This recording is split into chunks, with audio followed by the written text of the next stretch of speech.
बिस्मिल्लाहिर्रहमानिर्रहीम। अस्सलाम वालेकुम। मैं इस्माइल बाटरी वाला। मुसलमानों के लिए एक छोटा सा संदेश है, गौर से सुनना चाहिए और याद रखना चाहिए।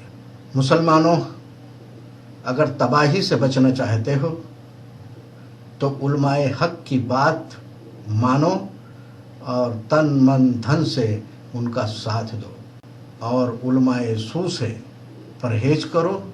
इसी में आपकी भलाई है, आपके समाज की भलाई है, आपके देश की भलाई है। और इन दोनों की पहचान के लिए कुरान कसौटी की शक्ल में आपके घरों में, आपके मदरसों में, आपके मस्जिदों में मौजूद है।